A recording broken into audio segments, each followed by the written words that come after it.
ஊருக்கு வந்துட்டு எடுக்கிற ஃபஸ்ட்டு விலாக் இது. ஊருக்கு வந்து ஒரு 2 நாள் கழிச்சு அத்தை வீட்டு சாமி கும்பிடணும்னு சொல்லியிருந்தாங்க. சரின்னு மார்னிங்கே எழுந்திரிச்சு நல்ல குடும்ப பொண்ணா குளிச்சுட்டு சமைக்க ஸ்டார்ட் பண்ணிட்டேன். அவ்வளோதான், ஃபாரின் லைஃபுக்கும் பக்ரைன் லைஃபுக்கும் பாய் பாய் சொல்லிவிட்டு அதே ரொட்டீன் வில்லேஜ் கேர்ளாக மாறியாச்சு. அங்கேயும் வில்லேஜ் கேர்ள் மாதிரி தான் இருப்பேன். ஆனால் இங்கே கொஞ்சம் டிஃப்ரெண்ட்டு. அழுக்கு நைட்டி, கரிச்சட்டி, அடுப்பு ஊதணி, இது இங்கே கொஞ்சம் டிஃப்ரெண்ட்டாகவே இருக்கும். மேக்ஸிமம் வீட்டு சாமி கும்பிட்றதுனா நான்வெஜ் தான் சமைப்பாங்களா. மார்னிங்கே எழுந்திரிச்சு நாட்டுக்கோழி, ஃபிஷ் ஃப்ரை, கொஞ்சம் ஸ்வீட்டுக்கு கேசரி, இனிப்பு பணியாரம்லாம் செஞ்சுருந்தேன்.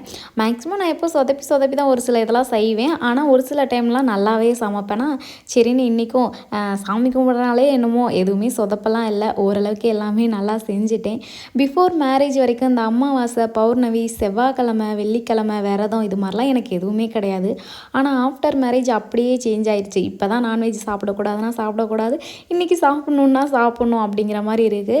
ரொம்ப நாள் கழித்து கண்டினியூவாக ஒரு 3 ஹவர்ஸ் கிச்சனுக்குள்ளே நின்னேன்னா அப்பா முடியல, சமைச்சு முடிக்கிறதுக்குள்ளே ஒரு வழி ஆகிட்டேன்.